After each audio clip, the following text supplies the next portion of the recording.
Hi. Hi, welcome back to Math 112.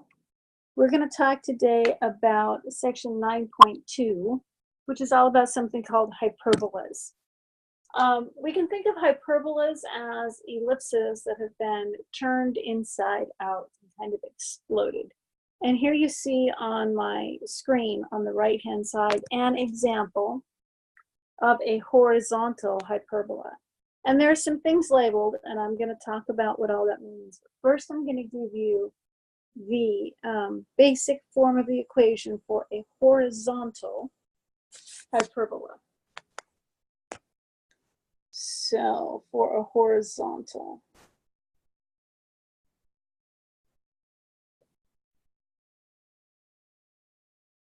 and the basic form is, sorry, not that, x minus h squared divided by a squared minus y minus k squared over b squared equals 1. Now a hyperbola is defined in a way similar to an ellipse, but remember that an ellipse was defined based on the sum of the distances from 2 points. A hyperbola is based on the difference of those distances. So let me bring this over so I can scribble on it.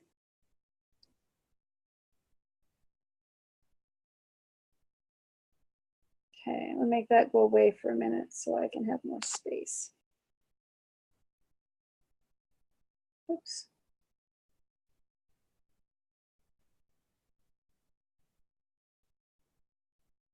Okay. So what I want to do is I want us to think for a minute about these 2 points right here. These are our focus points. And if we think about a point out here that is on the hyperbola, and think about the distance that that point is away from these 2 focus points. So I'll call this one D1 and D2. The basic definition of a hyperbola is that D2 minus D1 is equal to some constant. Okay? And we can even just do this and put an absolute value around those. All right, so that is how a hyperbola is defined. This is the basic form of a horizontal hyperbola. A vertical hyperbola is going to be very similar. So let's talk about a vertical.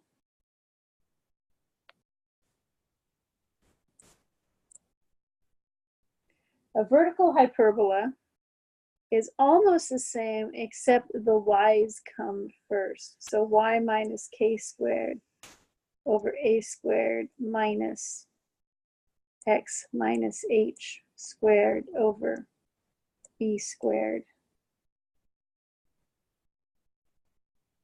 is going to equal 1. And let's take a look at what a vertical hyperbola looks like.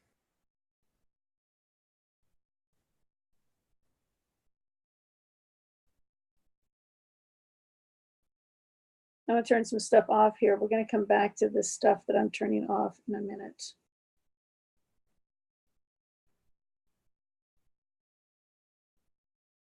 Okay, so this is a vertical hyperbola. And again, let's pull this over so I can scribble on it. Make that go away.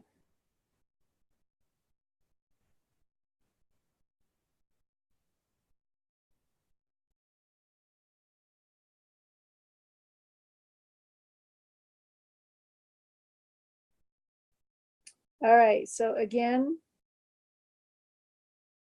these 2 points are my focus points.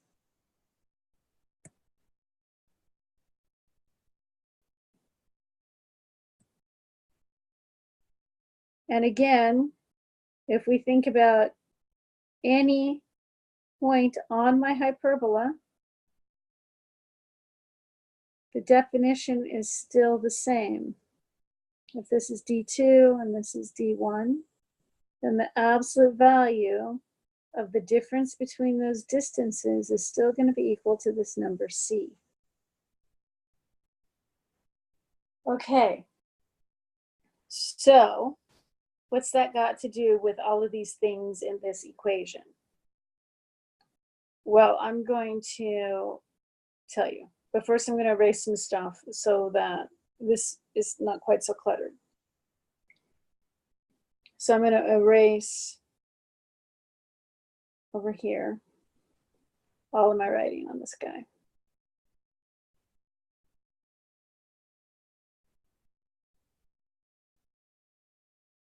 Okay, so this dot in the middle, that's the center, and that occurs at the coordinates h, k.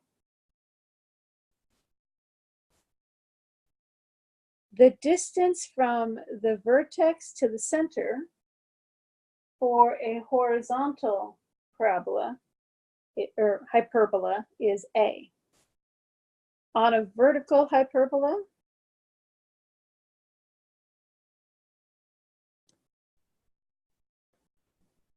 the center is still at coordinates h, k, and this distance right here is also a.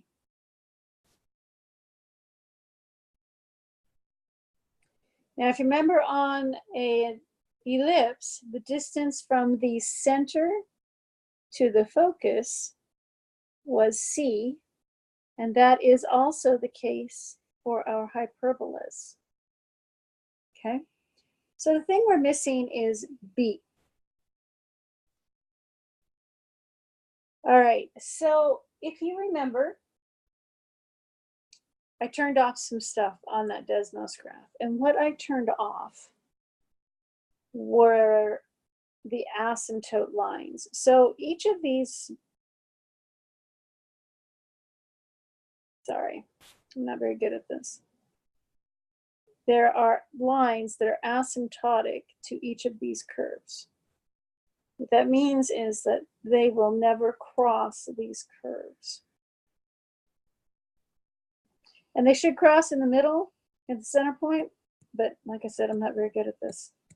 I'm going to turn on Desmos here in a second if I don't get it this time. Goes through the center and goes out that way. Okay. And this one goes through the center and goes out this way. Okay. Now, if I run a vertical line up from the vertices, those are called vertices, to the point where those intersect those asymptotic lines, this distance here is b. Okay? So on the vertical, it works the same way. Go through here, go through here. Okay. And now I run horizontal lines out. Well, and they should be the same on both sides, but I'm not a very good artist. We know that by now.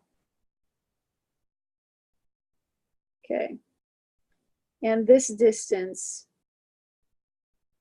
is b. Okay. So you can see the importance of graphing carefully, which is why Desmos is going to help you here. But you can sketch these if you know A, B, and C. And you need to know the relationship between A, B, and C. And in both cases, that relationship is B squared equals C squared minus A squared. You also need to know the equation of your asymptotic lines, and that will actually help you a lot. So let's talk about the horizontal. I'm actually going to take all of this off right here. Okay, I'll put this back on with a Desmos graph that is nice and neat in a minute. Okay, so basic form is given here. You need to know that the asymptotes are given by the equation of the line y equals negative k, or y minus k equals, and the slopes of those lines are both b over a, but one of them is positive and one of them is negative, times x minus h. And for the vertical, it's very similar. Y minus k is equal to, but this time the slope is a over b, but still one is positive and one is negative, times x minus h. So these are the lines of, these are the equations for the asymptotes. And for both of these, b squared is equal to c squared minus a squared.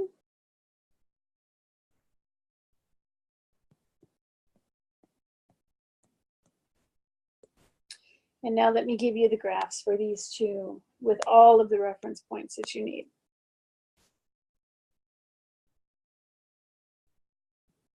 So I'll turn all this back on.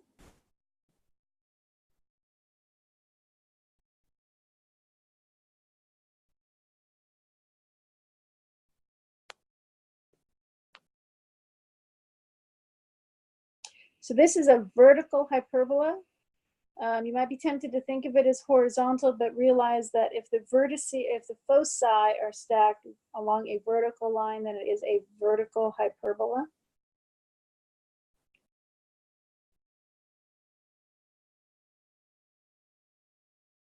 And notice I've got everything labeled here for you. Unfortunately, when I do the screenshot, it makes all that go away. But I will put it back on for you.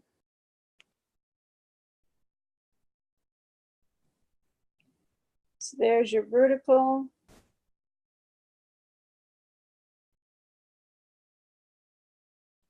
And I'm just going to do it this way.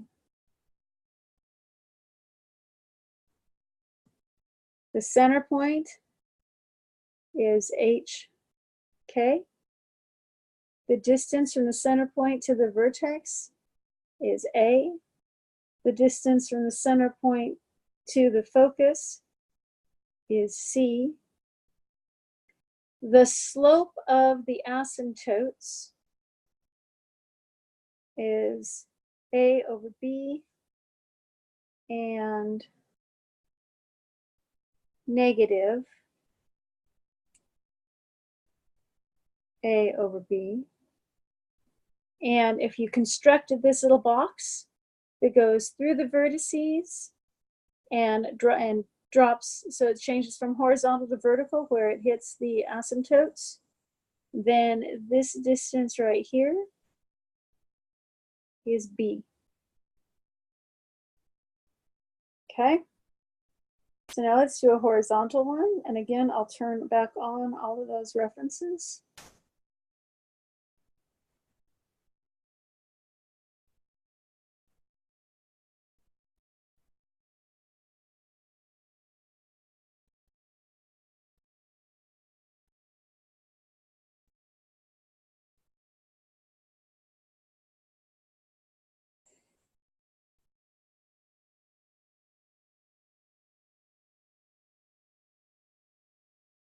Okay, so this is a horizontal asymptote or horizontal hyperbola because the foci are along the same horizontal line.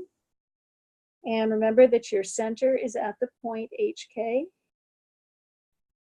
The distance from the center to the vertex is A.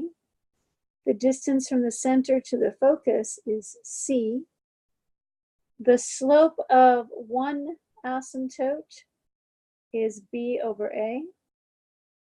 The slope of the other asymptote is negative b over a. So these are not perpendicular lines. They have equal but opposite in sign slopes. And then this distance here is b. Okay, so let's work an example.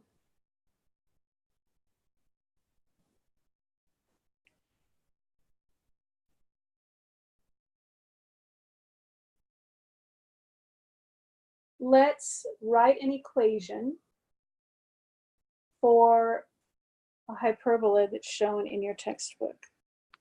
So I'm going to actually open up your text here.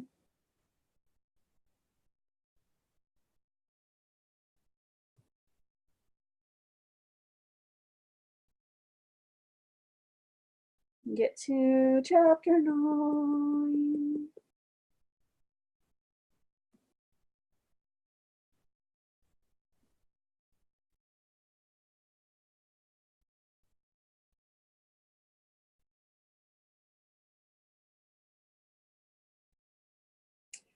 All of that information that I just gave you is summarized on page 604 of your text in this table right here. And we're going to work example 4.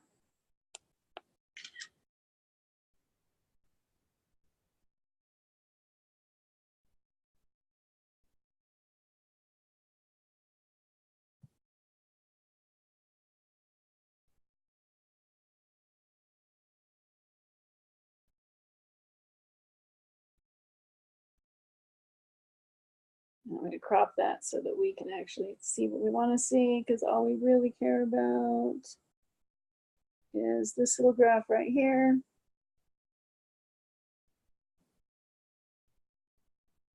And we want to write an equation for that hyperbola. Okay, so if we look at this, we can see that it must be a vertical hyperbola, because we can see that the center is here and the focus has to be here and here, because, or somewhere thereabouts, right? Don't think that they're on those points. We're going to figure that out in a minute. But here's what we know. We know that the hyperbola wraps around the focus points. So that's how we know that the focus points have to be above and below the center point. So let's see, what do we know here? We can see a vertex right here and right here. So we know that the distance, first we know the center. We know that the point HK is at the point 2, 3. We know that the distance from the center to the vertex is 1. And we remember from a minute ago that for vertical hyperbola, the distance from the center to that vertex is a. So we know that a equals 1. Okay, now, if I construct a horizontal line through that vertex and drop it down where it crosses the asymptotes, and then count this distance here, whoops, not that distance, this distance from that line to my center, I remember that that is b, and I can see that that is 1, 2, 3 units. So b equals 3. And that is actually all I need, because I remember that a vertical hyperbola is given by y minus h squared over a squared minus x minus k squared over b squared equals 1. Okay, so h is 2, a is 1. No, that's wrong. Y's always go with k, x's always go with h.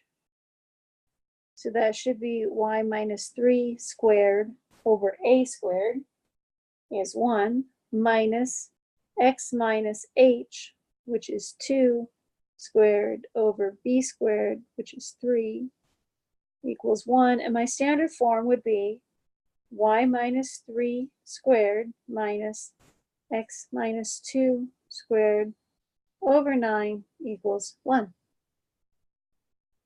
Okay? All right. We could check it. It's easy enough to do with Desmos. You can just plug it in and see if you get a graph that looks like the one that's shown here. Okay. Let's do another example.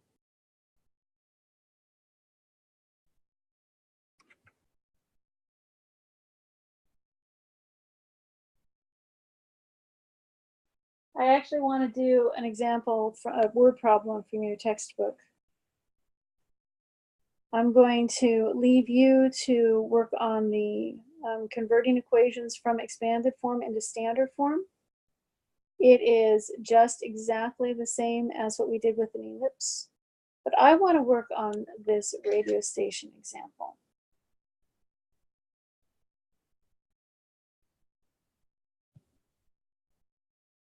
So let me pull this in so we can talk about it.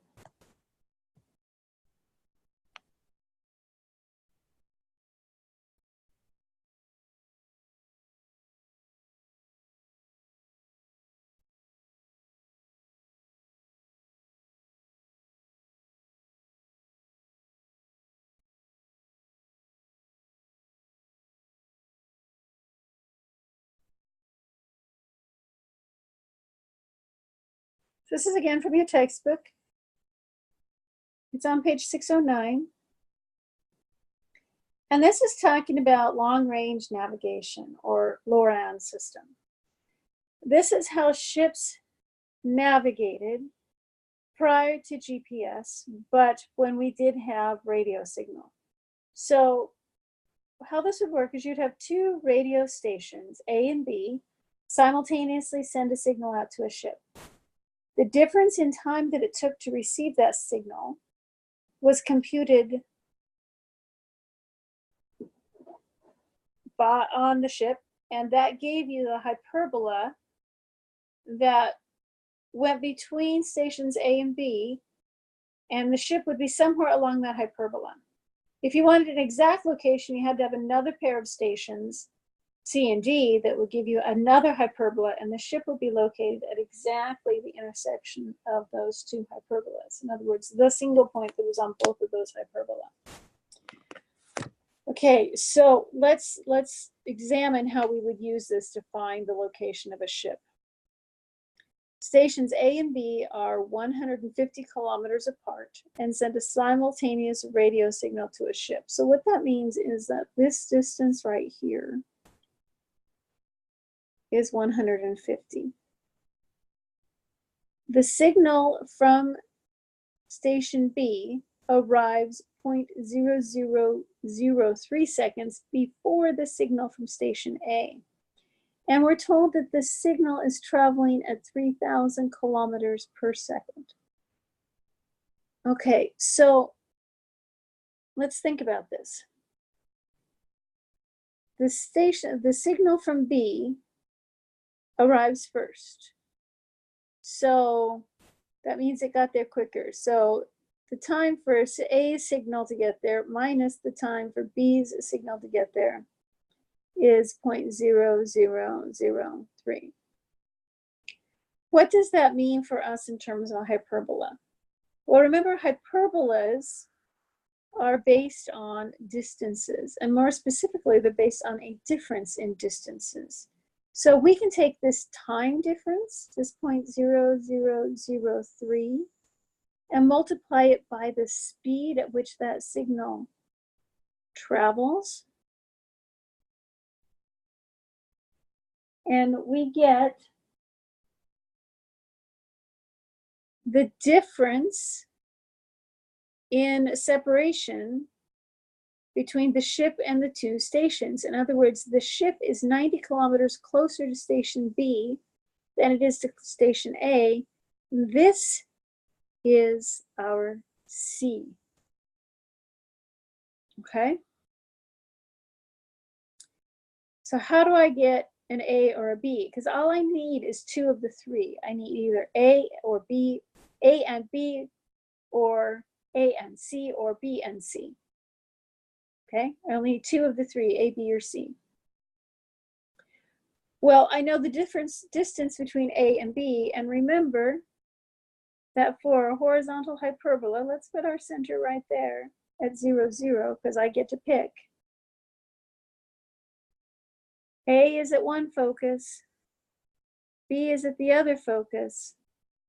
I know that distance is 150, which means I know the distance from B to the center is 75 kilometers. And that number is also, or that parameter is also called A.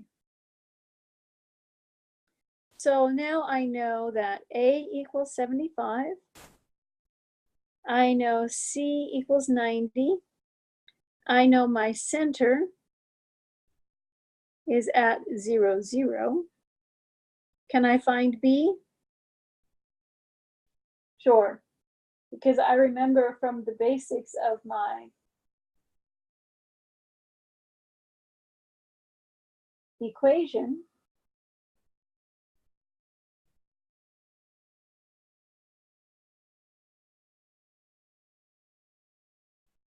wait.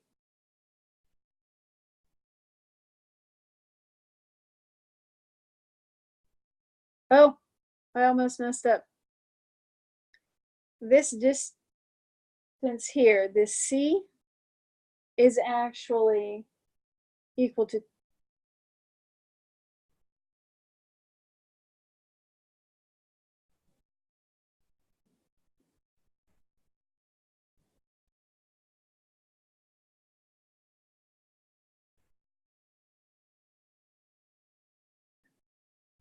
oh, I'm wrong. Sorry, guys. This is C.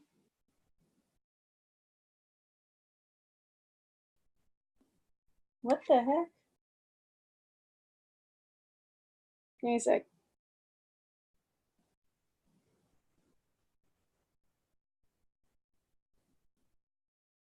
Okay, sorry, I forgot your textbook does this. All right, so this distance that I have here, the distance from the center to the focus point, is indeed 75, it's half of 150, and it is actually C.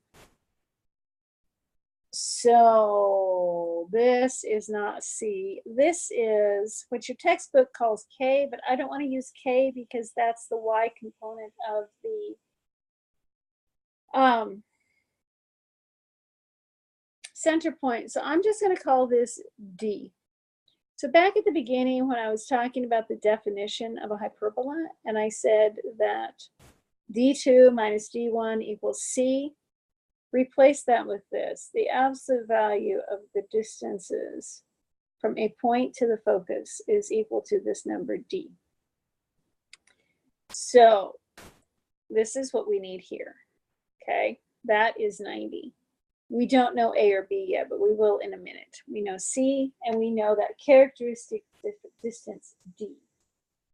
Now, what I did not do was take you through the long derivation for the standard equation of a hyperbola. That is on page 599 of your text. You can follow through all of that algebra. But it turns out that for any hyperbola, this distance is going to be equal to 2a. So that means that 90 is equal to 2a, and you can find this on page 599 in your text. So this means that A is 45, okay?